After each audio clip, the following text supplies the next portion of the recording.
بسم اللہ الرحمن الرحیم رب اشرح لی صدری ویسر لی امری واحلل عقدۃ من لسانی یفقہوا قولی رضیت باللہ ربا وبالاسلام دینا وبمحمد صلی اللہ علیہ وسلم نبیا ورسولا۔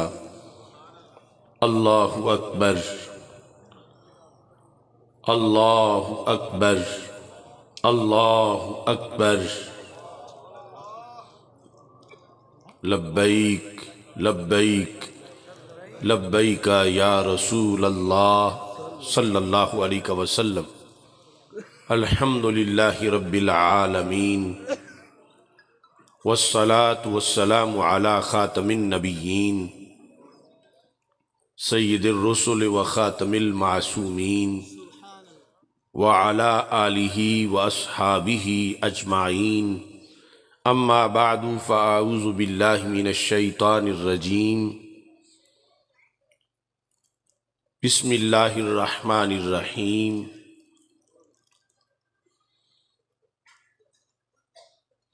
محمد رسول اللہ والذین معہ اشداء علی الکفار رحماء بینہم، صدق اللہ العظیم وصدق رسولہ النبی الکریم الامین۔ ان اللہ وملائکتہ یصلون علی النبی یا ایہا الذین آمنوا صلوا علیہ وسلموا تسلیما۔ الصلاة والسلام علیکہ یا سیدی یا رسول اللہ وعلی آلک واصحابک یا حبیب اللہ۔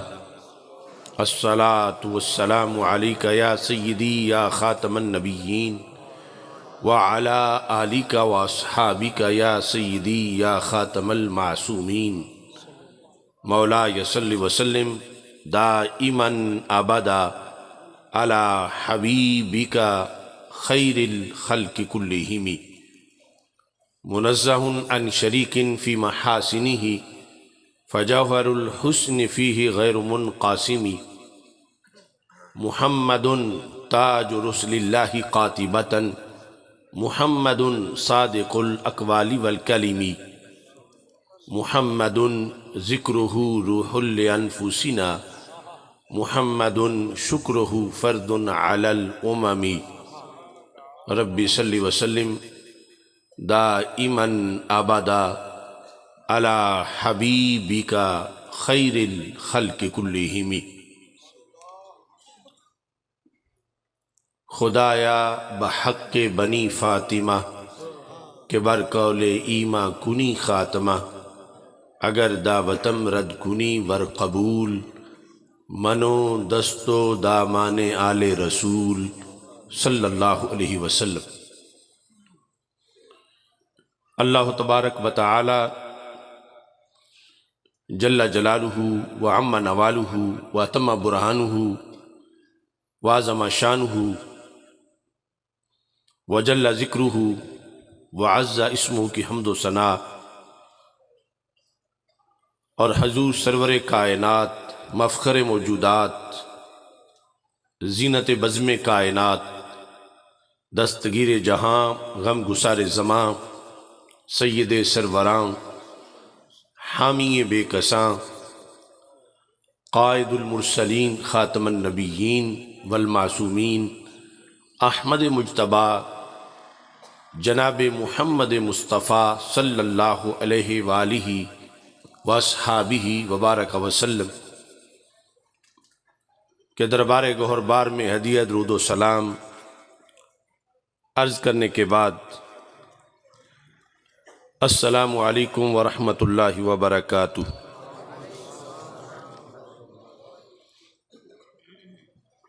رب ذوالجلال کے فضل اور توفیق سے ڈسکا کی سرزمین پر تحریک لبیک یا رسول اللہ صلی اللہ علیہ وسلم اور تحریک صراط مستقیم کے زیر اہتمام افکار سیدنا غوث اعظم قدس سر العزیز کانفرنس کا انعقاد کیا جا رہا ہے۔ فاضل محتشم حضرت مولانا محمد طاہر اویسی جلالی صاحب، ان کے احباب اور پوری ٹیم ہدیہ تبریک کے مستحق ہیں، جنہوں نے بڑی محنت کے ساتھ اور محبت اور عقیدت کے ساتھ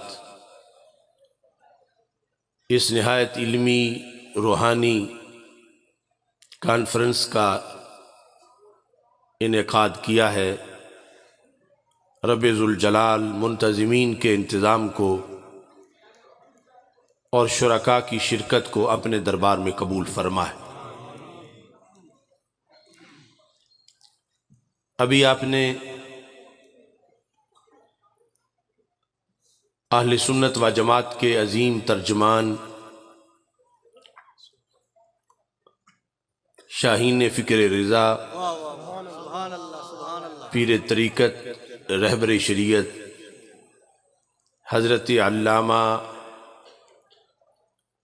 غفران محمود سیالوی صاحب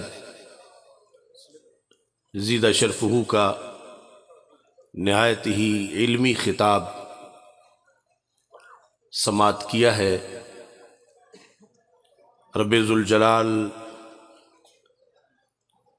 قبلہ سیالوی صاحب کی جد و جہد کو قبول فرمائے، ہوا کا رخ دیکھے بغیر حق کی حمایت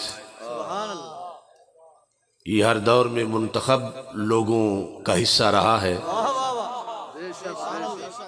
انہوں نے تند و تیز ہواؤں سے بغاوت کرتے ہوئے پاکستان کے کوچہ کوچہ گلی گلی نگر نگر پیغام دیا ہے اور دے رہے ہیں۔ رب ذوالجلال ان کی صلاحیتوں میں مزید برکتیں عطا فرمائے اور انہیں حاسدین کے حسد اور شریروں کے شر سے محفوظ فرمائے۔ آج کی اس کانفرنس میں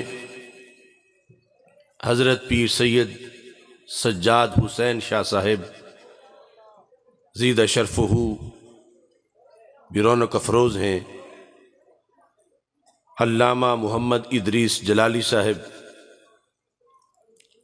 صاحبزادہ محمد فضل عثمان صاحب، صاحبزادہ حافظ محمد نوید بیگ صاحب، استاذ العلماء علامہ محمد ارشد روحانی صاحب، پیر محمد عرفان سیفی صاحب، علامہ غلام مصطفیٰ شیرازی صاحب، اور تحریک صراط مستقیم ضلع سیالکوٹ کے امیر علامہ محمد ریاض الرحمن مدنی سیالوی صاحب، کثیر تعداد میں اہل علم جلوہ افروز ہیں۔ میری دعا ہے خالق کائنات جل جلالہ سب کی کاوش کو قبول فرمائے اور ناموس صحابہ و اہل بیت رضی اللہ تعالی عنہم کے سلسلہ میں طویل اسیری اور قید و بند کی صعوبتیں برداشت کرنے والے پیر سید محمد طارق شاہ بخاری جلالی صاحب، رب ذوالجلال کے فضل و کرم سے افکار غوث اعظم قدس سر العزیز کانفرنس تاریخ کے بہت حساس موڑ پر انعقاد پذیر ہے۔ محض جلسے، اجتماعات وہ نارمل حالات میں ہوتے ہیں، اور ایمرجنسی کے اندر جو کرنا پڑے وہ جلسے کے ساتھ ساتھ حالات کے تقاضوں کے مطابق آپریشن بھی ہوتا ہے، علاج بھی ہوتا ہے، انقلاب بھی ہوتا ہے۔ اہل سنت و جماعت ہر دور میں سواد اعظم رہے ہیں، اور ہر دور میں اہل سنت و جماعت پر حملے ہوتے رہے۔ یاد رکھیں، جو جسمانی حملے ہیں یہ اتنے نقصان دہ نہیں جتنا کہ وہ حملے نقصان دہ ہیں جو فکری، نظری اور اعتقادی حملے ہیں۔ جسم پر حملہ ہو، اگر بندے کا ایمان سلامت ہے، جان چلی جائے تو کوئی نقصان نہیں، جو کہ شہید قرار پائے گا، اور اگر خدا نخواستہ ایمان چلا جائے اور جسم سلامت بھی رہے تو لٹ جائے گا۔ تو یہ جسمانی حملوں سے زیادہ مہلک حملے جو ہیں اہل سنت و جماعت پر صرف چاروں طرف سے نہیں بلکہ اس سے بھی کئی گنا زیادہ دن رات ہو رہے ہیں، اور دیکھتے دیکھتے ہمارے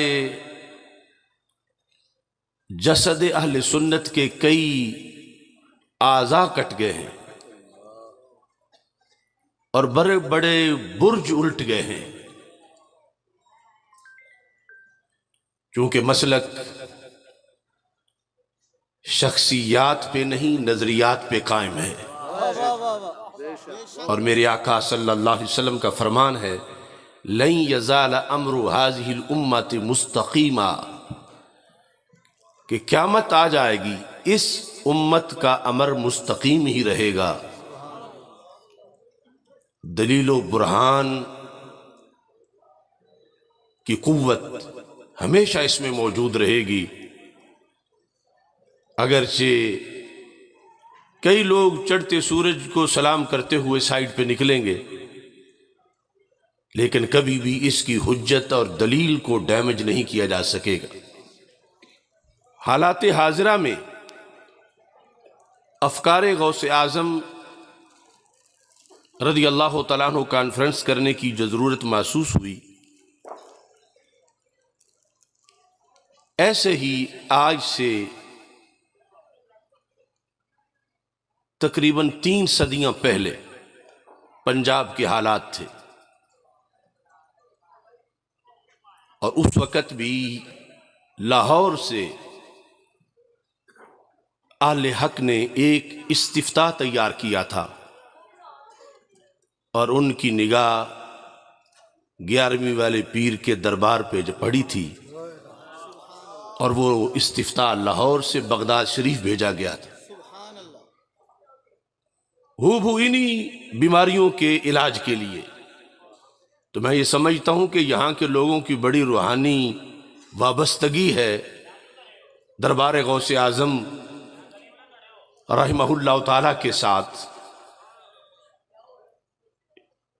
کہ انہی بیماریوں کے علاج کے لیے انہوں نے اپنے طور پر آج جو ٹائٹل منتخب کیا تو اسے افکار غوث اعظم کے عنوان کے ساتھ تعبیر کیا۔ یہ میرے پاس جو کتاب ہے الاجوبۃ العراقیہ علی الاسئلۃ اللاہوریہ، لاہوری سوالوں کے عراقی جواب،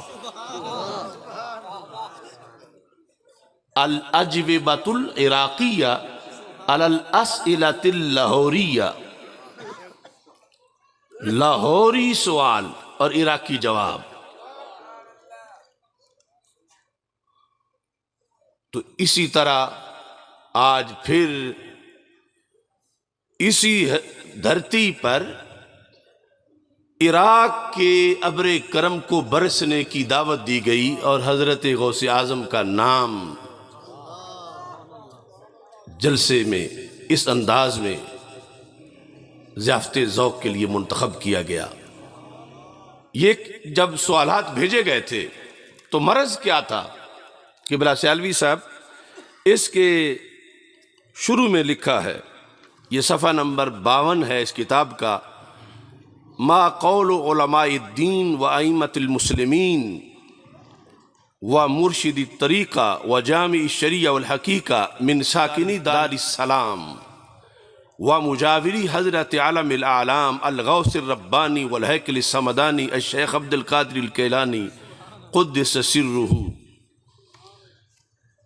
کہ وہ علماء و مشائخ جو حضرت غوث پاک رضی اللہ تعالی عنہ کی دہلیز سے وابستہ ہیں اور وہاں دین متین کی خدمت کر رہے ہیں، وہاں کے مفتیان کرام اس مسئلے کا کیا جواب دیتے ہیں؟ آج سے 3 صدیوں پہلے جو سجادہ نشین تھے ان کے نام یہاں کے سوالات بھیجے گئے، اور عربی کے اندر سوال یہ تھا، فی جماعت ظہروا فی بلادنا یقصد بلاد لاہور، کہ ہمارے علاقوں میں، یہ پنجاب میں، لاہور میں کچھ لوگ ظاہر ہو گئے ہیں، یزعمون انہم من اہل السنہ، گمان ان کا یہ ہے کہ وہ سنی ہیں، وَيَسُبُّونَ الصحابہ رضی اللہ تعالیٰ عنہم، مگر ان کی بدقسمتی یہ ہے کہ معاذ اللہ صحابہ کرام رضی اللہ تعالیٰ عنہم کے خلاف بک بک کرتے ہیں، خصوصاً من خاض لجة الفتنہ کا معاویہ بن ابی سفیان رضی اللہ تعالیٰ عنہما ومن وافقہ فی ذالک الشأن، خصوصاً ان صحابہ کے بارے میں جو جنگ صفین میں حضرت امیر معاویہ رضی اللہ تعالیٰ عنہ کے ساتھ کھڑے تھے، ان کے خلاف ہمارے علاقے میں کچھ لوگ سنی کہلا کر اپنے آپ کو پھر بھی زبان درازی کرتے ہیں، تو یہاں کے علماء مشائخ نے یہ ضروری سمجھا کہ بغداد شریف سے فتویٰ منگوایا جائے تاکہ لوگوں کی اصلاح ہو۔ تو جس وقت خط وہاں پہنچا تو پھر وہاں اجلاس منعقد کیا گیا، اور علامہ آلوسی بغدادی رحمت اللہ علیہ جنہوں نے تفسیر روح المعانی لکھی ہے، وہ اس وقت مفتی اعظم عراق تھے، تو پھر ان کا انتخاب کیا گیا کہ وہ ان سوالوں کا جواب دے۔ تو یہ ان کی کتاب ہے الاجوبۃ العراقیہ علی الاسئلۃ اللاہوریہ، لاہوری سوالوں کے عراقی جواب۔ اس کتاب کے اندر جو انہوں نے جوابات ارشاد فرمائے، ابھی میں تمہید کے بعد اختصار سے اس کا بھی تذکرہ کروں گا، لیکن یہ جو ایک روحانی مناسبت ہے کہ مشکل میں جب 3 صدیاں پہلے جس دھرتی کو یاد کیا جا رہا تھا، آج 3 صدیوں کے بعد جب وہی حالات بنے ہیں تو پھر 11ویں والے پیر کو یاد کیا جا رہا ہے۔ ویسے یہ سوال و جواب کا سلسلہ بھی بڑا عجیب ہوتا ہے۔ جب میں نے فتاوی رضویہ میں ایک سوال پڑھا تو لکھا ہوا تھا دھاموں کے ڈسکا، تو مجھے لگا کہ بریلی شریف تو بالکل قریب ہے، یعنی ایک دسکے کے ساتھ چھوٹا سا گاؤں ہے دھاموں کے، ہے نا ادھر۔ اور پھر غوث پاک کے لحاظ سے خصوصی طور پر جو بریلی شریف سے استفتاء کیا گیا تو وہ وزیر آباد لکڑ منڈی محلہ کا تھا، اور اس کا بھی آج کے پروگرام کے ساتھ بڑا خصوصی تعلق ہے۔ یعنی آج یہ جس طرح اشارہ کیا نا سیالوی صاحب نے کہ جیلانی اور قادری اور گیلانی اور بغدادی بھی کہلاتے ہیں، اور پھر رافضیوں کی جھولی میں بھی جا بیٹھتے ہیں۔ اعلی حضرت نے فتاوی رضویہ میں لکھا کہ یہ جو وہابیت اور دیوبندیت کی طرف سے مخالفت ہوتی ہے غوث پاک کی، یہ تو بھی کل کی بات ہے، اصل جو دشمن ہے غوث پاک کے وہ رافضی ہیں۔ صرف اس بیس پر وہ حضرت غوث پاک کی سیادت کا انکار کرتے ہیں کہ غوث پاک سید نہیں، کیونکہ غوث پاک نے خلفائے راشدین کی تفضیل اور اسی ترتیب پر جو خلافت کی ہے اس پر بیان کیا، اور مسلک اہل سنت چونکہ ڈٹ کے بیان کیا رد روافض میں غوث پاک نے، اس واسطے رافضی غوث پاک کے خلاف بھی بک بک کرتے ہیں اور غوث پاک کی حقیقی وارثوں کے خلاف بھی بک بک کرتے ہیں۔ وہ فتاویٰ بھی میں بھی آپ کے سامنے رکھوں گا۔ سب سے بنیادی چیز جو ہے وہ یہ ہے کہ اعتقادی فرائض میں سے دو فرض جو ہیں، ایک ہے محبت اہل بیت رضی اللہ تعالی عنہم کا فریضہ، اور دوسرا ہے محبت صحابہ رضی اللہ تعالی عنہم کا فریضہ۔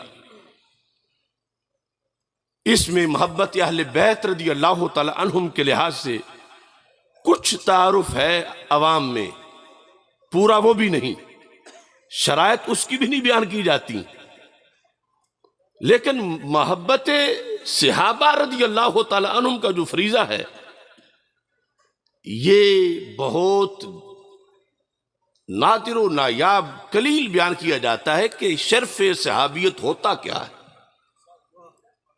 صحابی ہونا کتنا بڑا منصب ہے، صحابی ہونے میں کتنی بڑی عظمت ہے، صحابی ہونے میں کتنی بڑی شان ہے۔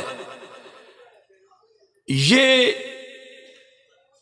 ایک طرف سے بیان نہ ہونے کی وجہ سے الا ماشاءاللہ اوجھل، اور دوسری طرف اس کو مٹانے والے جو ہیں اس کے خلاف وہ بڑی بڑی حکومتیں ہیں کہ جو شرف صحابیت رضی اللہ تعالی عنہ کے خلاف ہر وقت شوشے چھوڑ رہی ہیں، لٹریچر بانٹ رہی ہیں، اور جھوٹ گھڑ گھڑ کے ان ہستیوں کے خلاف ان کی طرف سے یہ دھندا کیا جا رہا ہے۔ اور ڈسکا کی سرزمین علمی سرزمین ہے۔ میرے مرشد کامل حافظ الحدیث امام اہل سنت حضرت پیر سید محمد جلال الدین شاہ صاحب نقشبندی قادری قدس سر العزیز، آپ کے بڑے قابل فخر تلامذہ، انہوں نے یہاں زندگیاں قرآن و سنت کے دیپ جلانے میں وقف کی ہیں۔ وہ حضرت قبلہ مولانا محمد شریف نقشبندی صاحب ہوں، یا شیخ الحدیث مفتی محمد معین الدین صاحب ہوں، مولانا محمد صدیق صاحب ہوں، اور دیگر حضرات، اس سرزمین پر مجددین کے پیغام کو بیان کرنا یہ کوئی نئی بات نہیں، ہمیشہ اہتمام ہوتا رہا۔ لیکن آج صورتحال یہ ہے کہ یہ کہنا پڑ رہا ہے کہ جب ہم سینیریو دیکھتے ہیں موجودہ صورتحال میں تو وہ ناداں پڑ گئے سجدے میں جب وقت قیام آیا، یعنی بڑے بڑے آستانے، بڑے بڑے علماء کہ جنہوں نے جھنڈا لے کے کھڑا ہونا تھا کہ یہ ہے مجدد الفسانی کا مذہب، اب مجددی ہونا محض ٹریڈ مارک رہ گیا، الا ماشاءاللہ رضوی ہونا ٹریڈ مارک رہ گیا۔ فتاوی رضویہ کیا ہے، مکتوبات شریف کیا ہے، اب انہیں چھومیں، انہیں سر پہ رکھیں، ان کے نام کے مدارس بنائیں، ان کے عرس کریں، یہ علیحدہ بات ہے، اور جو کچھ یہ لکھ گئے اس پہ ڈٹ کے کھڑے ہو جائیں، یہ ایک علیحدہ بات ہے۔ اب ان سے بغاوت ہو، ان پر فتوے لگیں، ان کے خلاف جو زندگی بھر انہوں نے کہا اس کے برعکس لوگوں کے اندر نئی 1.5 اینٹ کی مسجدیں بنائی جائیں۔ آج ایسی صورتحال کا ہمیں سامنا ہے، اللہ کا فضل ہے، یہ حضرت حافظ الحدیث رحمت اللہ علیہ کی نسبت ہے کہ ہم نے وہ سبق نہیں چھوڑا، اور خواہ وہ پہلے ہو گرفتاری سے یا بعد ہو، یا فورس شیڈول سے پہلے ہو یا بعد ہو، یا جو بھی ہو، یہ ہماری سعادت ہے کہ ہم اپنی بساط کے مطابق وہ پڑھ پڑھ کے لوگوں کو آج بھی بتا رہے ہیں کہ جس رضا کا سلام پڑھتے ہو، نام لیتے ہو، ان کا تو مذہب یہ ہے، اور مجدد صاحب کا پیغام یہ ہے۔ مکتوبات شریف حضرت مجدد الفیسانی رحمت اللہ علیہ، آپ نے جلد نمبر 1 میں حصہ دوم صفحہ نمبر 123 پر یہ بتایا کہ شرف صحبت کیا ہوتا ہے۔ کیا بتایا؟ شرف صحابی ہونا۔ جب کوئی اس وصف سے متصف ہوتا ہے تو اس کی شان کتنی بلند ہو جاتی ہے اور اس کا درجہ کتنا اونچا ہوتا ہے۔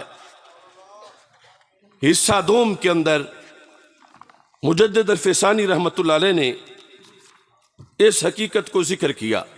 یہی آج کا بنیادی سبق ہے کہ اگر ہمیں معلوم ہو تو پھر یہ جتنے فتنے معاشرے میں اٹھ رہے ہیں سارے خود دم توڑ جائیں گے۔ یہ صفحہ نمبر 123 پر ہے۔ یہ جس ہستی کی میں بات کر رہا ہوں، حضرت شیخ احمد سرہندی مجدد الفیسانی۔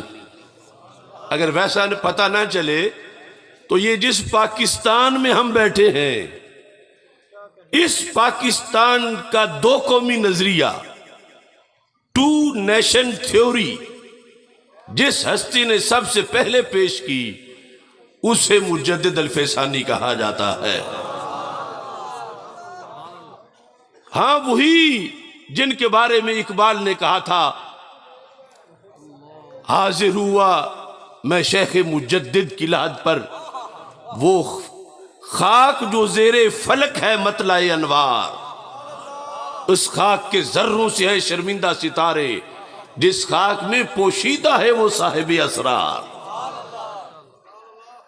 مجدد الفیسانی رحمت اللہ علیہ آپ فرماتے ہیں، لا تعدل بالصحبہ شیئا، اے مخاطب کسی منصب کو، کسی فضیلت کو، کسی شرف کو، کسی خوبی کو صحابیت کے ہم پلہ مت جاننا۔ مسلمانوں کے اندر بڑے بڑے عہدے ہیں کہ یہ ولی ہے، یہ غوث ہے، یہ قطب ہے، ابدال ہیں، اوتاد ہیں، حاجی ہیں، نمازی ہیں، غازی ہیں، محدث ہیں، مفسر ہیں، فقیہ ہیں۔ مجدد صاحب کہتے ہیں، لا تعدل بالصحبہ شیئا، نکرہ تحت النفی ہے، اور پھر ساتھ یہ بھی کہہ دیا، کائنم ما کانا، کوئی شے ہو اسے کبھی بھی صحابیت کے ہم پلہ مت سمجھو۔ جنہیں صحابیت ملی، اور ملی کیسے، وہ بھی فرما دیا رسول پاک صلی اللہ علیہ وسلم نے، جو مستدرک للحاکم میں ہے، فرما ان اللہ اختارنی واختار لی اصحابا، فرما رب نے ازل میں چنتے وقت اپنی محبوبیت کے لیے مجھے چنا، اور فرما میرے رب نے ہی میرے صحابہ کو میرے لیے چنا۔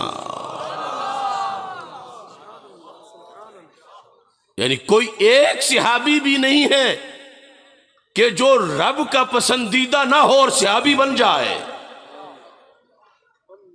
تو میرے آقا صلی اللہ علیہ وسلم کا شرف صحبت جن کو ملا، کائنم ما کانا۔ اب اہل سنت حدود کے قائل ہیں، افراط و تفریط سے مبرہ عقیدے کو اہل سنت کہا جاتا ہے۔ تو یہاں پھر قید لگائی مجدد صاحب نے کہ خوبیوں میں، منصب میں، اوصاف میں تو نبوت بھی ہے۔ تو مجدد صاحب فرماتے ہیں، الا ترى ان اصحاب رسول اللہ صلی اللہ علیہ وسلم فضلوا بالصحبۃ علی من اداہم سوى الانبیاء علیہم السلام۔ سول انبیاء علیہ السلام کی قید لگا کر آپ نے یہ بتا دیا کہ نبوت کے نیچے ہر منصب سے بلند منصب صحابی رسول اللہ السلام ہونا ہے.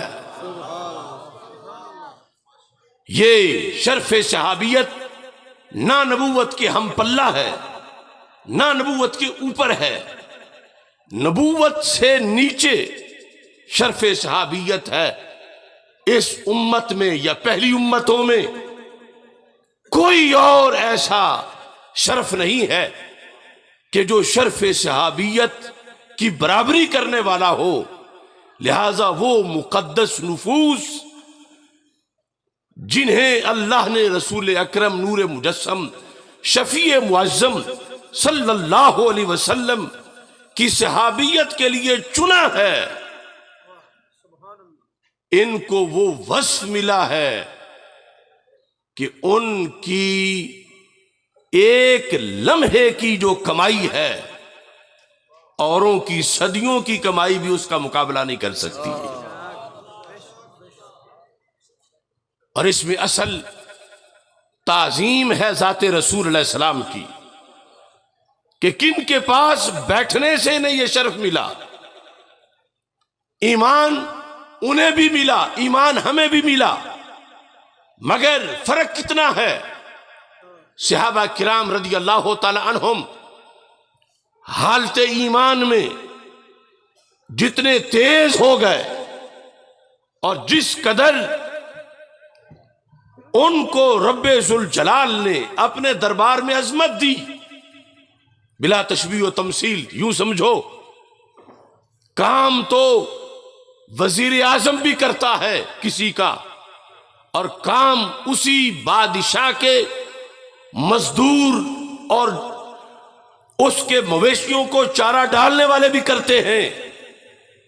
لیکن بادشاہ کی سلطنت میں بیٹھا وزیر اعظم تھوڑے سے وقت میں کرسی پہ بیٹھا، اس کے قلم کا جو اختیار ہے وہ اس بادشاہ کے نوکروں کا تو نہیں جو اس کی جانوروں کو پانی پلاتے ہیں، چارہ ڈالتے ہیں.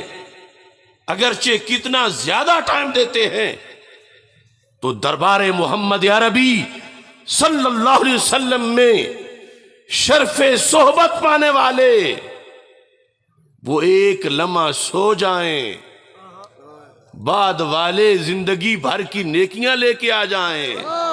ان کے ایک لمحہ سونے کو رب نے اونچا مقام عطا فرمایا ہے.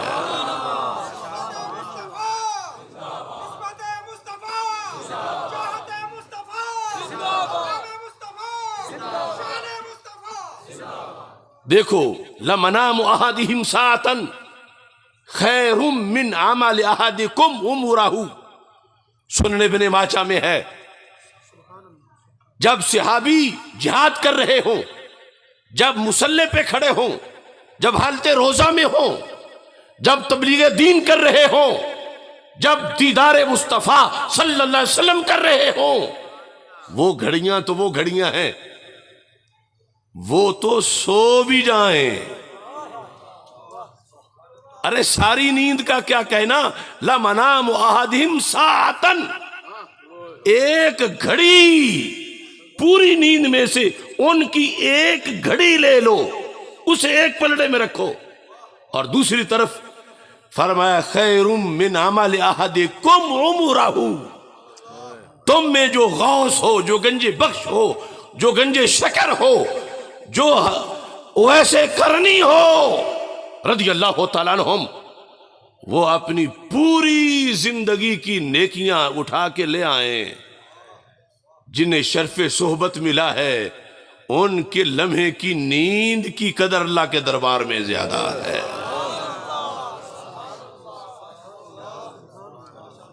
کیوں؟ مجدد الفسانی فرماتے ہیں وجہ یہ ہے ببرکت الصحبت، ببرکت الصحبت، ہر نبی کی صحبت بڑا مقام رکھتی ہے، مگر نبیوں کے امام کی صحبت ہر پیغمبر کی صحبت سے بڑا مقام رکھتی ہے۔ مجدد صاحب فرماتے ہیں اس بنیاد پر لما ان ایمان ہؤلاء الکبراء صار بالصحبت شہودیا، فرما ان بزرگوں کا جو ایمان ہے صحابہ کا، وہ ایمان شہودی ہے۔ صحابہ کا ایمان شہودی ہے، شین کے ساتھ، صحابہ کا ایمان شہودی ہے۔ ایمان ہمارا بھی ہے، اور جب تک وہ ابواب سارے پورے نہ ہوں ہم مومن نہیں ہو سکتے۔ وہ ایمان مجمل مفصل، جو کچھ انہوں نے مانا وہ ہم نے بھی مانا، مومن وہ بھی ہے، مومن ہم بھی ہیں، مگر ان کا ایمان شہودی ہے اور ہمارا ایمان شہودی نہیں ہے۔ شہودی کیسے ہوا؟ مجدد صاحب نے اس کی وجوہات بیان کی۔ شہودی کی وجہ فرمایا برؤیت الرسول صلی اللہ علیہ وسلم، چونکہ انہوں نے رسول اکرم صلی اللہ علیہ وسلم کا دیدار کیا، اس واسطے صحابہ کا ایمان شہودی ہے۔ دوسرے نمبر پر وحضور الملک، چونکہ انہوں نے حضرت جبریل علیہ السلام کی وہاں حاضری دیکھی، مشاہدہ کی۔ وشہود الوحی، انہوں نے چونکہ وحی کا مشاہدہ کیا۔ ومعائنۃ المعجزات، چونکہ انہوں نے معجزات کا معائنہ کیا۔ ان چار وجوہات کی بنیاد پر رب نے ان کا ایمان شہودی بنا دیا ہے۔ ہر عمل کا مدار ایمان پر ہے۔ جب ایمان کے لحاظ سے وہ اتنے افضل ہیں ہم سے، وَالْإِيمَانُ فِي قُلُوبِهِمْ أَشَدُّ مِنَ الْجِبَالِ، حدیث شریف میں ہے کہ ان کے دلوں میں ایمان پہاڑوں سے بھی زبردست ہے۔ تو جب ان کا ایمان ایسا ہے، اس ایمان کے ہمراہ جس وقت وہ آگے دینی کام کرنے والے ہیں اور تو اور رہا سو جاتے ہیں، رب اس سونے پر بھی انہیں لاکھوں ثواب عطا فرما دیتا ہے۔ اس کی وضاحت کے لیے ایک دوسری حدیث میں آپ کے سامنے رکھنا چاہتا ہوں۔ حضرت امیر حمزہ رضی اللہ تعالیٰ عنہ، وہ ہمارے آقا صلی اللہ علیہ وسلم کے چچا جان ہیں، ایمان لائے، شہید بھی ہوئے۔ ان کے دو تعارف ہیں قرآن مجید میں۔ جب انہوں نے کلمہ پڑھا تو کلمہ پڑھنے کے بعد اسد اللہ و اسد الرسول صلی اللہ علیہ وسلم ان کو شانیں ملی، تو ابو جہل کے چیلے کہنے لگے یہی وہ حمزہ ہے جو ہمارے سردار کا دوست ہے، کل تک یہ اکٹھے تھے، آج ان میں یہ فرق کہاں سے آ گیا، یہ ایک جیسے ہیں۔ یہ وہ سوچ رہے تھے اپنے خاندانی نسبت کی بنیاد پر، ماضی کو وہ دیکھ کر، بعض دیگر معاملات کو دیکھ کر، تو رب ذوالجلال نے یہ آیت نازل کیا وَمَنْ كَانَ مَيْتًا فَأَحْيَيْنَاهُ وَجَعَلْنَا لَهُ نُورًا يَمْشِي بِهِ فِي النَّاسِ كَمَنْ مَثَلُهُ فِي الظُّلُمَاتِ لَيْسَ بِخَارِجٍ مِّنْهَا۔ فرمایا کیا وہ شخص جو کہ پہلے مردہ تھا، پس ہم نے اسے زندہ کر دیا۔ من کان میتا، میتا کا لفظ بولا حضرت امیر حمزہ رضی اللہ تعالی عنہ، چچا تو اس وقت بھی تھے جب لا الہ الا اللہ نہیں پڑھا تھا، مگر لفظ مردہ کا رب نے بولا، اور پھر فرمایا فَأَحْيَيْنَاهُ، ہم نے اسے زندہ کر دیا۔ پھر فرمایا تم لوگوں باتیں بناتے ہو، اس حمزہ کو جس کو ہم نے زندہ کر دیا، تم اس ابو جہل کے ہم باللہ کہہ رہے ہو کہ جو اب بھی مردہ ہے۔ تو رب نے کہا مردہ زندہ برابر کیسے ہو سکتے ہیں؟ پھر کَمَنْ مَثَلُهُ فِي الظُّلُمَاتِ لَيْسَ بِخَارِجٍ مِّنْهَا، ادھر وہ ہے ان کو ہم نے زندہ کیا، وَجَعَلْنَا لَهُ نُورًا، ان کو ہم نے نور دے دیا، زندہ کیا، نور دیا۔ اور ادھر ابو جہل ہے جو ظلمات میں ہے، تو اللہ نے کہا ہوش کرو، کیا کہہ رہے ہو؟ انہیں برابر کہتے ہو؟ نہیں، مردہ اور زندہ برابر نہیں ہے۔ ابو جہل مردہ ہے، حمزہ کو ہم نے زندہ کر دیا ہے۔ ابو جہل اندھیرے میں ہے، حمزہ کو ہم نے نور دے دیا ہے۔ حضرت امیر حمزہ رضی اللہ تعالیٰ عنہ زندہ جس سے ہوئے وہ کیا چیز تھی؟ وہ یہی کلمہ ہے جو تم نے بھی پڑھا ہے، میں نے بھی پڑھا ہے۔ یہ کلمہ، رنگ کوئی ہو، نسل کوئی ہو، برادری کوئی ہو، ماضی کیسا ہی کیوں نہ ہو، جب کلمہ اور پھر شرف صحبت والا کلمہ آتا ہے تو پھر ہر چیز نیچے رہ جاتی ہے، سرکار کی صحبت کا فیض اوپر چلا جاتا ہے۔ اب اس صحبت کے فیض کو سمجھنے سے پہلے مطلقاً اس کلمے کے نور کو ایک بار ذہن میں رکھو، تاکہ کئی فتنوں کا جواب آ جائے۔ معاشرے میں کئی گورے رنگ والے، کئی اونچے قد والے، جن کے دل میں نور ایمان نہیں،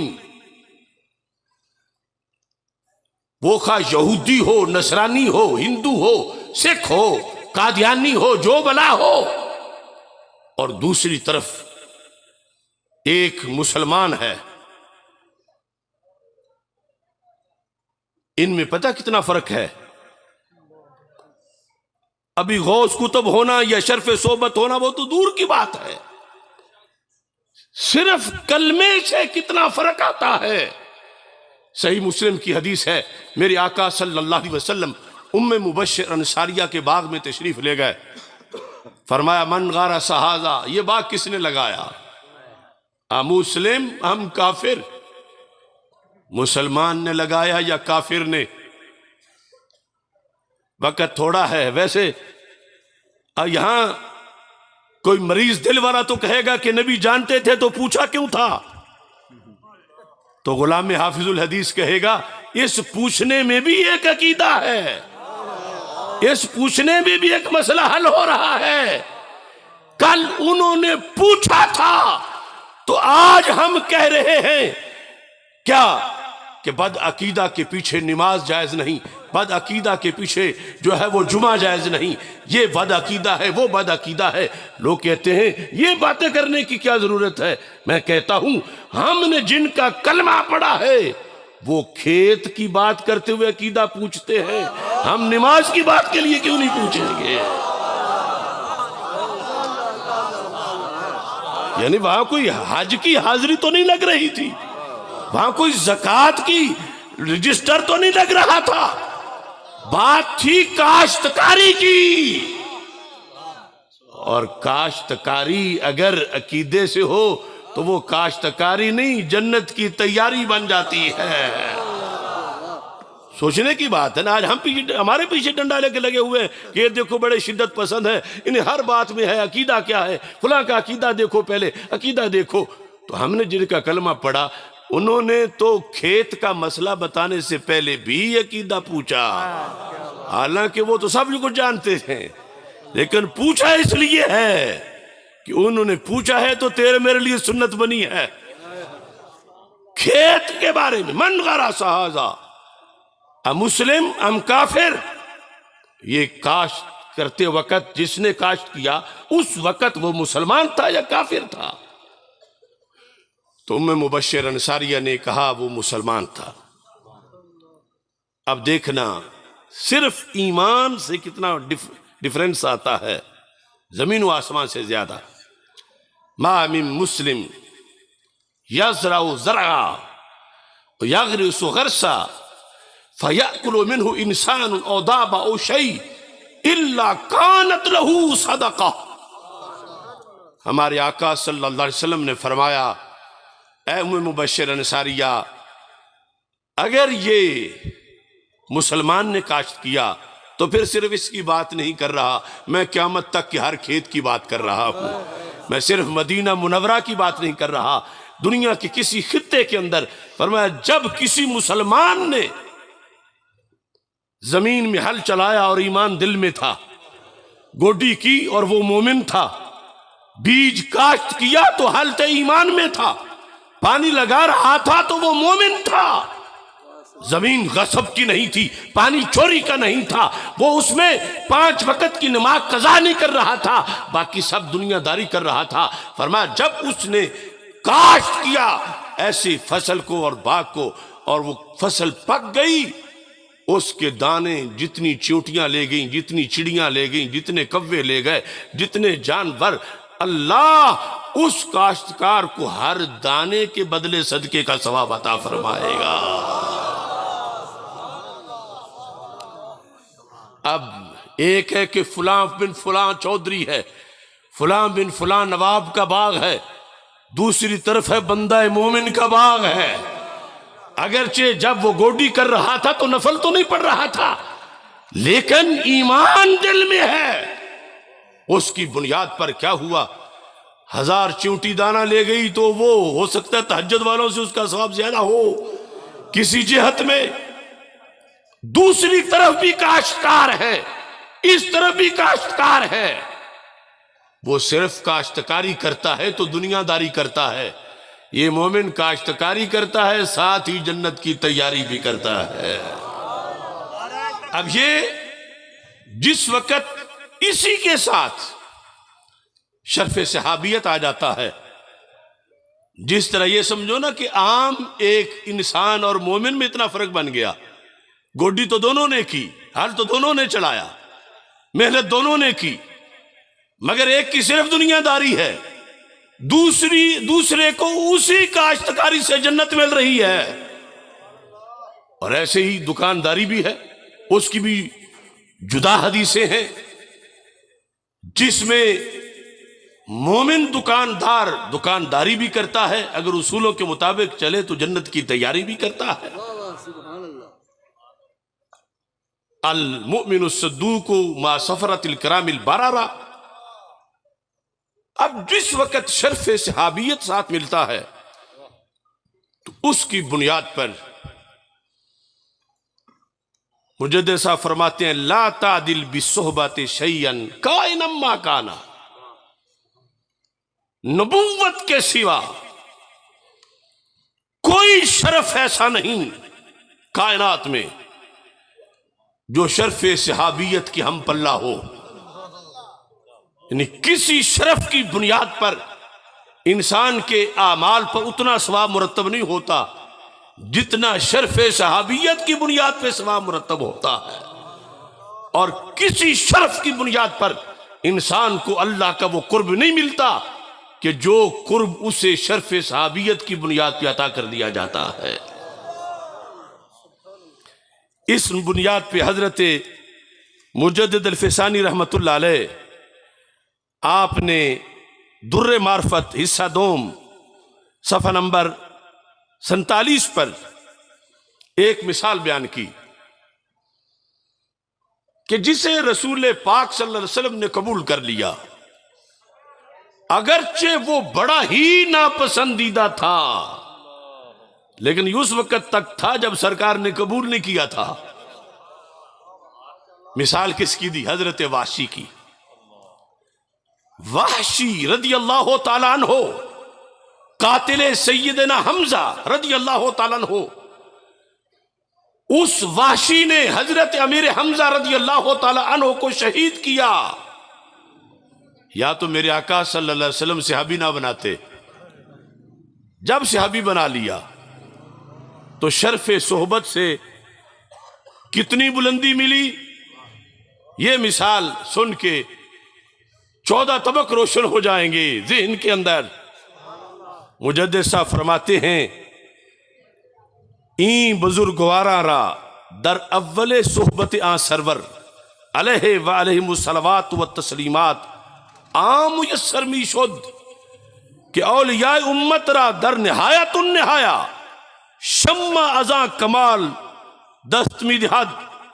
کہتے ہیں ان بزرگوں کو، صحابہ کو، جب انہوں نے کلمہ پڑھا اس پہلی گھڑی میں جو کچھ ملا، سارے ولیوں کو زندگی کی آخری گھڑی میں اس کی خوشبو تک نصیب جا کر ہوئی. دیکھنا، لہذا واشی قاتل حمزہ، قاتل حضرت حمزہ علیہ الرحمہ کے یک مرتبہ در بدو اسلام خود بشرف صحبت سید اولین و آخرین علیہ وعلی آلہ صلوات و تسلیمات و تحیات مشرف شدہ بود از اویس کرنی کے خیر التابعین افضل آمد. کہا کہ جتنے بھی ولی ہیں صحابہ کے علاوہ، ان کے سردار کا نام حضرت اویس کرنی رضی اللہ تعالیٰ عنہ ہے.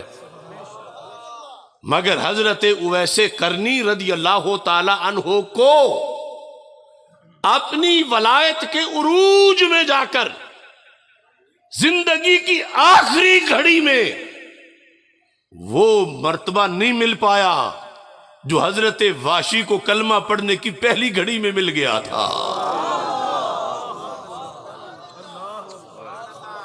یہ ہے شان صحابہ، یہ ہے شرف صحابیت. لوگوں نے فیشن سمجھا ہوا ہے کہ وہ در والے ہیں اور پھر یہ ہے اور وہ ہے. جن کو شرف صحبت ملا، اس شرف صحبت کی بنیاد پر وہ ہر میدان میں فاسٹ ہو گئے. ہر میدان کے اندر ان کو وہ تیزی میسر آئی کہ مجدد الفیسانی رحمت اللہ علیہ آپ نے در معرفت مکتوب کے اندر یہ لکھا. آپ فرماتے ہیں اس موضوع پر، وہ مسئلہ بھی بڑا اہم ہے. آج کچھ لوگ کہتے ہیں چلو چوائس رکھ لیتے ہیں کہ کچھ صحابہ کو مان لیتے ہیں اور کچھ سے معاذ اللہ انکار کر دیتے ہیں. تو مجدد صاحب نے لکھا کسی ایک صحابی سے انکار سارے صحابہ سے انکار ہے. کسی ایک سے انکار، کسی ایک سے انکار. اس لیے میں کہتا ہوں آج تو مجددی ہونا ٹریڈ مارک لوگوں نے بنا لیا الا ماشاءاللہ. یہ پتہ ہی نہیں کہ ہمارے پیر کا نظریہ کیا ہے. مجدد صاحب فرماتے ہیں وَمِمَّا يَنْبَغِي أَن يُعْلَمَ أَنَّ الْإِنْكَارَ عَنْ بَعْضٍ إِنْكَارٌ عَنْ جَمِيعِهِمْ. کسی ایک صحابی کا انکار سب کا انکار قرار پائے گا. یعنی جو حضرت امیر معاویہ رضی اللہ تعالی عنہ کا انکار کرتا ہے، یا حضرت ابو سفیان رضی اللہ تعالی عنہ کا انکار کرتا ہے، یا حضرت عمر بن عاص رضی اللہ تعالی عنہ کا انکار کرتا ہے، لازم آئے گا کہ وہ حضرت صدیق اکبر کا بھی انکار کرتا ہے، وہ مولا علی رضی اللہ تعالیٰ عنہ کا بھی انکار کرتا ہے. کیوں؟ فرما ان سب کو مانا ایک وجہ سے کیا ہے. جب کسی ایک کا انکار ہوگا تو ہر ایک میں وہ انکار سرایت کر جائے گا، ہر ایک کے لحاظ سے. فَإِنَّهُمْ فِي فَضِيلَةِ صُحْبَةِ خَيْرِ الْبَشَرِ مُشْتَرِكُونَ. کہا کہ رسول پاک صلی اللہ علیہ وسلم کی جو صحبت ہے اس کی فضیلت میں یہ سارے مشترک ہیں. اگرچہ آگے درجات ہیں، جس طرح کہ رسولوں کا مسئلہ ہے اپنی جگہ، تِلْكَ الرُّسُلُ فَضَّلْنَا بَعْدَهُمْ عَلَى بَعْضٍ یا وَلَقَدْ فَضَّلْنَا بَعْضَ النَّبِيِّينَ عَلَى بَعْضٍ. تو وہاں لَا نُفَرِّقُ بَيْنَ أَحَدٍ مِّن رُّسُلِهِ، ہم فرق نہیں کرتے کہ کہیں کہ معاذ اللہ فلاں کو تو ہم مان لیتے ہیں، فلاں چائس نہیں ہے، جو کہے گا کافر ہو جائے گا. ماننا سب کو ہے، اگرچہ درجات ان میں ہیں، پھر ایسے ماننا ہر صحابی کو ہے. اگر انکار کسی ایک کا ہوگا تو سب سے انکار لازم آئے گا. اور یہاں پر مجدد صاحب لکھتے ہیں فَإِنَّ إِيمَانَهُمْ بِبَرْكَةِ الصُّحْبَةِ وَنُزُولِ الْوَحْيِ يَسِيرُ شَهُودِيًّا وَلَمْ يَتَّفِقْ لِأَحَدٍ بعد الصحابة هذه الرتبة من الایمان. صحابی آخری جب دنیا سے گئے تو یہ رتبہ ہمیشہ کے لیے کائنات سے اٹھ گیا. کسی خاندان کا ہو، کوئی ہو، وہ جو خاص کوٹا تھا شرف صحبت کی بنیاد پر وہ انہی ہستیوں کے ساتھ خاص تھا. فالاعمال متفرعۃ علی الایمان، کہا اعمال تو سارے ایمان پر متفرع ہوتے ہیں، ایمان ہو تو پھر اعمال ہیں. تو اس بنیاد پر فرماتے ہیں کمالھا علی حسب کمال الایمان، تو پھر جتنا ایمان کمال کا ہوگا اتنا ہی عمل بھی کمال کا ہوگا. یہ وجہ ہے جس میں ایک طرف احد پہاڑ سونے کا دیا جا رہا ہو اور دوسری طرف ایک مد جو کا دیا جا رہا ہو، یا ایک پڑوپی جو کی دی جا رہی ہو. ان کی پڑوپی جو تک احد پہاڑ کا سونا بھی نہیں پہنچ سکتا.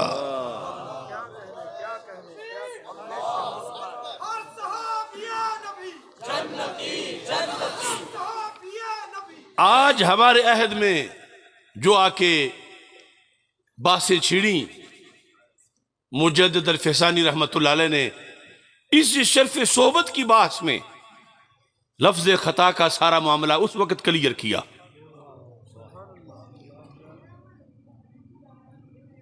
یعنی لوگوں کو تو رسول پاک صلی اللہ علیہ وسلم کے علم پر شکوک و شبہات ہیں، لیکن یہاں تو سرکار کی عطا سے ان مجددین کا سینہ اتنا روشن ہے. تیری نظر خارزار شب میں گلاب تحریر کر چکی تھی، اجاڑ نیندوں کے خواب میں انقلاب تحریر کر چکی تھی. میرے ذہن کے فلک پر جو سوال چمکے تو میں نے دیکھا تیرے زمانے کی خاک ان کے جواب تحریر کر چکی تھی. خلاصہ ہے حدیث کا، شرف صحبت جب سینے میں ہو، اب اس سینے کے اندر جو پارسائی کی فصل کاشت کی جائے گی، بعد والوں کی کروڑوں فصلیں اس ایک پودے کا مقابلہ نہیں کر پائیں گی. شرف صحبت سے وہ ذرے آفتاب بنے اور کانٹے یوں گلاب بنے کہ ان کی نیند بعد والوں کی زندگی بھر کی نیکیوں پر فوقیت رکھتی ہے. ان کا ایک مٹھی بھر جو یا ربع سا جو وہ بعد والوں کی احد پہاڑ کے سونے پر فضیلت رکھتی ہے. تو مجدد صاحب نے فرمایا ان کی خطا بعد والوں کے ثواب پر بھی فضیلت رکھتی ہے. لفظ خطا مراد اجتہادی ہے، مگر لکھا نہیں مجدد صاحب نے اجتہادی. آج جس پہ وویلا تھا تو سبب تو سب جہالت ہے. اگر پڑھا ہوتا اپنے آباء و اجداد کو تو پھر کتنے فتنوں کا جواب خود بخود آ جاتا. لفظ سنو، حضرت مجدد الفسانی رحمت اللہ علیہ آپ نے اس سلسلہ میں یہ بات واضح طور پر لکھی. آپ فرماتے ہیں لا تعدل بالصحبات شیئا کائنا ما کانا، اور ساتھ ہی فرماتے ہیں فضلوا بالصحبت علی من اداہم سوى الانبیاء علیہم السلام وان کان اویسا کرنیا او عمر مروانیا ما بلوغہما نہایت الدرجات ووصولہما غایت الکمالات سوى الصحبات. کہتے ہیں اگرچہ ہوں ویسے کرنی، اگرچہ عمر بن عبدالعزیز رضی اللہ تعالیٰ عنہما ان دونوں بڑے ولیوں کا نام لے کر کہا یہ دونوں اس شرف کو نہیں پا سکے جو درجے میں آخری صحابی کو ملا تھا. ادنا تو ان میں ہے ہی کوئی نہیں. جو درجے میں آخری صحابی تھا، ان دونوں کو جنہیں اوروں سے اکمل سمجھا جا رہا ہے، یہاں جا کے لفظ بولتے ہیں، ذرا دل کے کان کھول کے سننا. فلا جرما مانا کیا؟ یقیناً. سارا خطا معاویہ سارا خطاؤ معاویہ رضی اللہ تعالیٰ عنہ خیرم من ثوابہما، خیرم من ثوابہما، تیرا میرا ثواب نہیں، عمر بن عبدالعزیز کا ثواب، تیرا میرا ثواب نہیں، حضرت اویس کرنی کا ثواب۔ مجدد علی فسانی کہتے ہیں اویس کرنی کے ثواب میں، درستگی میں، اور حضرت عمر بن عبدالعزیز کی درستگی میں وہ مرتبہ نہیں جو امیر معاویہ کی خطا میں مرتبہ ہے۔ یہ ہے ہمارے اسلاف۔ پھر سنو، فلا چرما سارا خطا معاویہ رضی اللہ تعالی عنہ خیرم من ثوابہما، خیرن خیرن، میں اس قوم کا فرد ہوں جس کے مجدد نے خطائے معاویہ کو عیب نہیں کہا، گستاخی نہیں کہا، خیر کہا ہے۔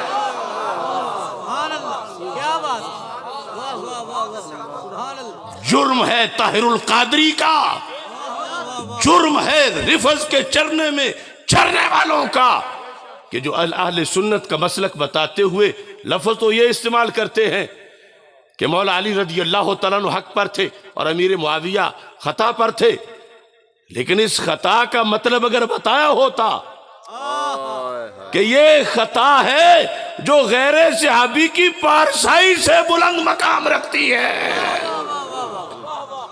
لیکن طاہر القادری نے تو اس خطا کو جرم بنا کے پیش کیا، اس خطا کو گناہ بنا کے پیش کیا، اس خطا کو عیب بنا کے پیش کیا۔ تو جب اسے بنایا تھا تو پھر سیدہ پاک کے مسئلے میں بھی عوام کو تو وہی نظر آنا تھا، یہ ڈبل جرم تھا۔ ہم نے اللہ کے فضل سے اس کا بھی کفارہ ادا کیا، اس کا بھی کفارہ ادا کیا۔ اب یہ ایسا کیوں ہے؟ یاد رکھنا لفظ خطا ہے اور کوئی لفظ نہیں ہے، لفظ خطا ہے۔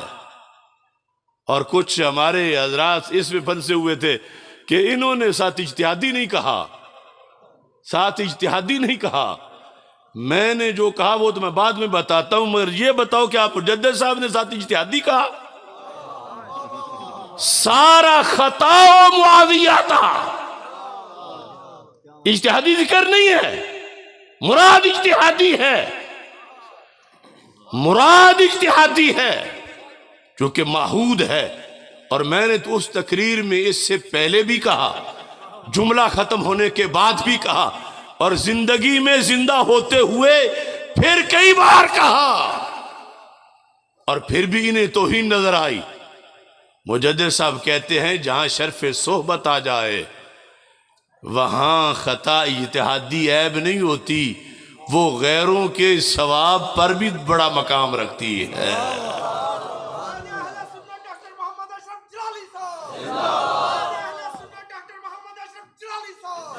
اب دیکھو نا، امام اعظم ابو حنیفہ، ان کی ہے فقہ اکبر، فقہ اکبر عقائد کو کہتے ہیں، یہ دوسری فقہ اصغر ہے۔ عقائد کی فقہ تابعین کے زمانے میں امام اعظم ابو حنیفہ جب عقائد لکھ رہے تھے تو نبوت کے بارے میں کیا لکھا؟ لکھا کہ انبیاء علیہ السلام کا نہ صغیرہ گناہ ہے نہ کبیرہ گناہ ہے، لیکن کیا ہے؟ وَلَهُمْ زَلَّاتٌ وَخَطِيئَاتٌ۔ یہ امام صاحب لکھ رہے ہیں، کس کے لیے؟ عوام کے لیے۔ کس زمانے میں؟ تابعین کے زمانے میں۔ لفظ خطیات اجتہادی کی قید کے بغیر، اور لکھنے والے ہیں امام اعظم، اور لکھا کس کے بارے میں؟ نبیوں کے بارے میں۔ سوچو تو صحیح، اور غیر نبی نبی کے ہم پلہ نہیں۔ اگر ہم پلہ ہے تو پھر رافضیوں کا عقیدہ ہے۔ تو جنہوں نے غیر نبی کے بارے میں اس لفظ پر امام اعظم پر فتوے داغ دیے، میری تو بات نہیں تھی، امام ابو حنیفہ پر اتنی صدیوں میں فقہ اکبر کی اس عبارت کی بنیاد پر آج تک ایک بندے نے بھی یہ نہیں کہا کہ وہ گستاخ ہو گئے نبیوں کے.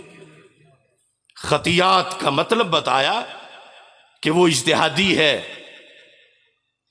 شروحات میں اور بھی بتایا گیا، لیکن اس پر ان کی تکفیر نہیں کی گئی اور نہ ہی انہیں گستاخ کہا گیا، بلکہ اس کو اہل سنت کا عقیدہ کہا گیا. وقت مختصر ہے. ارے ہمارے پاس تو ادب کی دلیل کو امام احمد رضا بریلوی کہا جاتا ہے. عشق محبت عشق محبت عشق محبت عشق محبت عشق محبت عشق محبت. اعلی حضرت رحمت اللہ علیہ نے کنز الایمان کے اندر عصا آیا، لفظ عصا آدم ربہ فغوا، لفظ عصا کے معنی میں جو اوروں نے ترجمے کیے اس سے ہٹ کر ربنا ظلمنا انفسنا، لفظ ظلمنا کا معنی دیکھو، غوا کا دیکھو، اور لیغفر لک اللہ ما تقدم من ذنبک، اس کو دیکھو ہر جگہ. یہ نہیں کہا کہ اب قرآن میں ایسے لکھا ہے میں تو ایسے لکھ دوں گا. دیوبندی وہابی تو ایسے لکھتے رہے، وہ مترجم کی طرف منسوب ہوا. مکروا مکر اللہ والی باتیں قرآن ہے، آخر ذمہ داری مترجم کی ہے. تو جس امام احمد رضا نے رحمہ اللہ تعالی نے ہر جگہ لفظ قرآن کو جب اردو میں بیان کیا تو سارے ادب کے تقاضے پیش نظر رکھے تو لفظ خطا پر آ کے کیا بھول گئے؟ اللہ کے عظیم پیغمبر حضرت ابراہیم علیہ السلام، ان کا مقام جب قرآن میں آیا اور لفظ خطا آیا، والذی اطمع ان یغفر لی خطیئتی یوم الدین، وہ اللہ وہ ہے کہ مجھے طمع ہے. حضرت ابراہیم علیہ السلام کہتے ہیں کہ وہ قیامت کے دن بخش دے گا کیا؟ خطیئتی. تو امام احمد رضا بریلوی کو کیا یہاں لفظیں لکھنا نہیں آتا تھا؟ کیا لکھا؟ اٹھاؤ کنز الایمان، لکھا ہے کہ میری خطائیں بخش دے. تو آج آ کی بات اشرف آصف جلالی کی تو نہیں، یہ اس سے نکلے گا تیر تو ادھر جائے گا، کنز الایمان کی طرف، پھر صحیح بخاری کی طرف. فَيَذْكُرُ خَطِيئَتَهُ، انبیاء قیامت کے دن، اس دن کا بھی یہ سوال ہے کہ جب نبیوں سے کہا جائے گا فَيَذْكُرُ خَطِيئَتَهُ، آدم علیہ السلام، حضرت نوح علیہ السلام، حضرت موسیٰ علیہ السلام، حضرت ابراہیم علیہ السلام، یہ بار بار فَيَذْكُرُ خَطِيئَتَهُ اذْهَبُوا إِلَىٰ غَيْرِي. تو لہذا یہ تو پیپر ہے قیامت کے دن کا بھی. اگر آج روافظ جنہیں نہ قرآن کی حیا ہے نہ حدیث کی، وہ تو اپنے اماموں کے لحاظ سے اپنے عقیدے کو ہائی لائٹ کرنے کے لیے وہ کہتے جب ہم اماموں کے لیے نہیں مانے تو نبیوں کے لیے کیسے مانے؟ جب ہم اماموں کے لیے نہیں مانے تو اماموں کی امی کے لیے ہم کیسے مانے؟ ام الائمہ کے لیے. انہیں قرآن کی مجبوری نہیں، انہیں حدیث کی مجبوری نہیں، مگر تجھے اور مجھے قرآن کی مجبوری ہے. ہمیں حدیث حکم دیتی ہے اور اس کے پیش نظر. اور پھر تیرا میرا معاملہ اور ہے. اگر حضرت امیر معاویہ رضی اللہ تعالی عنہ کی خطا اجتہادی شان پا گئی غیر صحابی کے ثواب پر، سواد کے ساتھ ثواب درست، ان کی خطا میں وہ درجہ ہے جو ان کے ثواب میں نہیں. کیوں درجہ ہے؟ مجدد صاحب فرماتے ہیں اس لیے درجہ ہے بے برکت صحبت، بے برکت صحبت، جس بیس پہ ان کی تھوڑی سی مقدار جو کی فضیلت رکھتی ہے اوروں کے عہد پہاڑ کے صدقے پر. اسی بیس پہ ان کا کامل ایمان. اس کی وجہ ہے کہ یہاں اجتہادی خطا بھی آ جائے اوروں کے ثواب میں بھی وہ درجہ نہیں جو ان کی اجتہادی خطا میں شان ہے. تو جب انہیں صحبت حاصل ہے تو سیدہ پاک خاتون جنت انہیں صحبت حاصل نہیں تھی. وہ تو بدعت الرسول علیہ السلام بھی ہے اور پھر شرف صحبت بھی ہے. تو مجدد الفیسانی فرما رہے ہیں یہ بات تو تھی شان کی، اور ہم نے بھی شان کا لفظ بول کے ہی بیان کی تھی کہ ان کی شان یہ ہے کہ جن کی جگر کا ٹکڑا تھی ان کی حدیث سنتے ہی سر تسلیم خم کر لیا. لیکن سارا طوفان بدتمیزی ان لوگوں نے مچایا اور اٹھایا کہ جن کے رفظ کے ساتھ رابطے تھے اور اس بنیاد پر اپنا مسلک چھوڑ چکے تھے. اور دیکھا پھر کہاں کہاں جا گرے اور کیا صورتحال بنی. ساری زندگی جس مسلک سے عزتیں پائیں اور ساری زندگی جس مسلک سے کھایا، جب اس کو بچانے کا وقت آیا تو پھر اب شاید آپ مجھ سے بہتر جانتے ہوں، سنی مسلم افق پہ کچھ آتی بیداری بھی دیکھ، ساتھ ہی کچھ رہبروں کی ذلت و خواری بھی دیکھ. کچھ مراکز میں اگر ہے کار امت کی جھلک، خانقاہوں میں کہیں کچھ پیر درباری بھی دیکھ. ہے خوشی مجھ کو طریقت کی بڑی ہے روشنی، اے مگر کچھ خانقاہوں کی ستمگاری بھی دیکھ.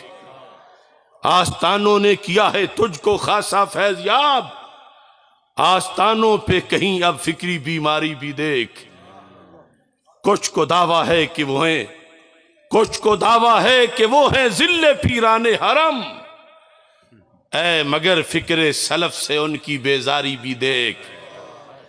بولتے تھے جو مجدد الفیسانی کی زبان، کبھی بولتے تھے جو مجدد الفیسانی کی زبان، اب کلینی کمپنی سے دوستی یاری بھی دیکھ.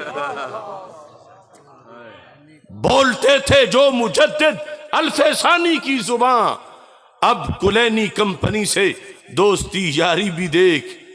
جن پہ لازم تھا کریں وہ اہل سنت کا دفاع، آج ان کے ہاتھ سے مسلک کی نجکاری بھی دیکھ.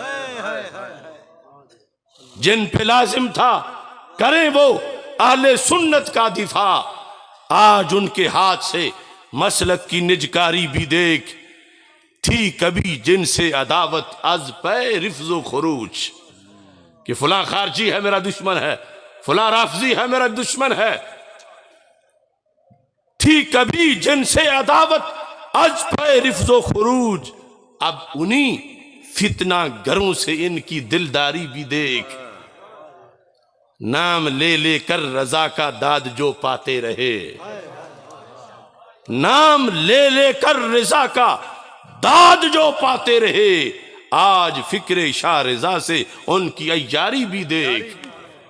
سنی ورکر اٹھ ذرا مسلک کی خدمت کے لیے، ان کی سازش کو بھی تک اور اپنی تیاری بھی دیکھ.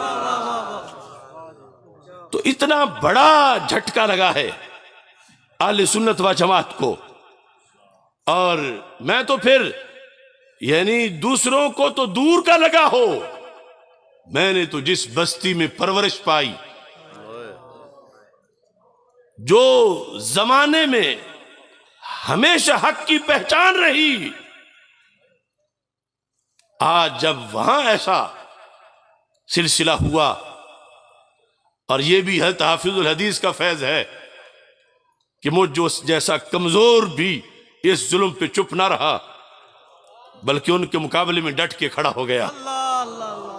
اور میں نے جیل میں سے لکھ کر یہ بھیجا، جو کبھی احرار بکھی میں کھڑا تھا سر بکف، جو کبھی احرار بکھی میں کھڑا تھا سر بکف، آج اس کے ہاتھ پاؤں میں پڑی زنجیر دیکھ، جذبہ اظہار حق جس کو ملا میراث میں، آج اس کی لڑکھڑاتی بے ربط تقریر دیکھ۔ چار یاری مارکے میں جو بنا شمشیر زن، آج اس کی زنگ میں ٹوٹی پڑی شمشیر دیکھ۔ مرکز اہل سنن میں جس نے پائی پرورش، آج اس کی غیظ میں عبرت بھری تصویر دیکھ۔ جس کو بخشا تھا خدا نے ایک دلیرانہ عروج، آج اس کے واسطے قدرت کی ایک تعزیر دیکھ۔ دستگیری کے لیے ہوتے تھے پیران حرم، آج خود کار مذلت میں گرے کچھ پیر دیکھ۔ یہ رونا ہے اور یہ جر و تعدیر کا سلسلہ شروع سے آ رہا ہے۔ بڑے بڑے پارساؤں نے امت کو بچانے کے لیے یہ بتایا کہ فلاں کذاب ہے، فلاں وضاع ہے، اس لیے ہمیں بھی آج حافظ الحدیث کی لگائی ہوئی ڈیوٹی پر یہ کہنا پڑا اور بولنا پڑا، اور ہمیں وہ ہزار گالی دیں اور ہمیں ناسبی کہیں، ہمیں جو کہیں، لیکن ہم بھی ان کو ماضی صرف یاد کرائیں گے۔ کبھی تم بھی ہوتے تھے ناسبی، تجھے یاد ہو کہ نہ یاد ہو۔ شیعہ ذاکر کہتے ہیں عرفان شاہ اب مولائی بنا ہے، پہلے تو ناسبی ہوتا تھا، تو پتہ چلا حافظ الحدیث کے مذہب پہ ہوتے ہوئے تو ناسبی تھا۔ تو ہمیں ایسے ناسبیت کی گالی جو کم ظرف دے لے۔ ہماری سنیت پہ دستخط مجدد الفیسانی کے ہیں، امام محمد رضا بریلوی کے ہیں۔ کبھی تم بھی ہوتے تھے ناسبی، تجھے یاد ہو کہ نہ یاد ہو، یہی تجھ کو کہتے تھے رافضی، تجھے یاد ہو کہ نہ یاد ہو۔ تیرے کیا وہ عہد و پیمان تھے جو رضا کی خاطر بیان تھے، وہ تیری بڑکیں تھی عارضی، تجھے یاد ہو کہ نہ یاد ہو۔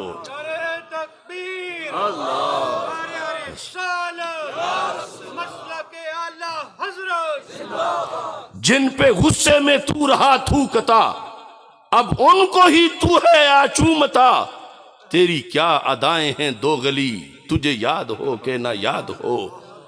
نہ پاس تجھ کو آبا کا ہے، نہ دین و فکر رضا کا ہے، تیری دشمنوں سے ہے دوستی، تجھے یاد ہو کہ نہ یاد ہو۔ اب یہ حضرت غوث پاک رضی اللہ تعالی عنہ کی نسبت سے میں نے آپ کے سامنے جو پیش کیا فتاوی رضویہ شریف، اس کے اندر یہ صفحہ نمبر 437 ہے، جلد نمبر 26 ہے، از وزیر آباد محلہ لکڑ منڈی ضلع گوجرانوالا۔ کیا فرماتے ہیں علماء دین اس مسئلہ میں کہ شیعہ لوگ کہتے ہیں کہ حضرت سید شیخ عبد القادر جیلانی رحمۃ اللہ علیہ سید نہیں اور نہ حسن مصنع کی اولاد میں سے ہیں، یہ ہیں اصل گستاخ غوث پاک کے۔ دوسری ٹولی تو بعد میں آئی۔ الجواب، اعلی حضرت جواب دیتے ہیں حضور سیدنا غوث اعظم رضی اللہ تعالیٰ عنہ یقیناً قطعاً اجل سادات کرام سے ہیں۔ آگے چلتے چلتے آپ لکھتے ہیں رافضیوں کے یہاں تو معیار سعادت رفض ہے، سنی کیسا ہو جلیل القدر سید ہو اسے ہرگز سید نہ مانیں گے، اور کوئی کیسا ہی رذیل ذلیل قوم کا آج رافضی ہو جائے کل سے سید صاحب بن جائے گا۔ اور ساتھ ہی یہ 14ویں جلد کے اندر آپ نے یہ لفظ بولے حضور ولی الاولیاء غوث الاقطاب ملاذ الابدال والافراد رضی اللہ تعالی عنہ کی شان اقدس میں زبان درازی نہ کرے گا مگر رافضی تبرعی، یعنی یہ سارا شعبہ حضرت غوث پاک رضی اللہ تعالیٰ عنہ کے خلاف روافض کا تھا۔ دیوبندی وہابی بعد میں آئے اور روافض حضرت غوث پاک کے خلاف اس لیے تھے کہ جس طرح آپ نے سیالوی صاحب سے سنا، اور یہ چونکہ وقت نہیں، لیکن یہ دیکھ لیں کہ یہ اصول الدین جو کتاب ہے حضرت غوث پاک رضی اللہ تعالیٰ عنہ کی، اس میں سارے وہ عقائد جو اعلی حضرت نے بعد میں بیان کیے، جو مجدد صاحب نے بیان کیے، جو آج ہماری ڈیوٹی ہے بیان کرنے کی، ان پر پہرا دیا ہے 11ویں والے پیر نے، تو پہرا دیا ہے۔ اس لیے روافض ان کے خلاف ہوئے، اور آج بغدادی بھی بنتے ہیں، قادری بھی بنتے ہیں، جیلانی بھی بنتے ہیں، اور ساتھ غوث پاک کے دشمنوں سے معانقے بھی کرتے ہیں۔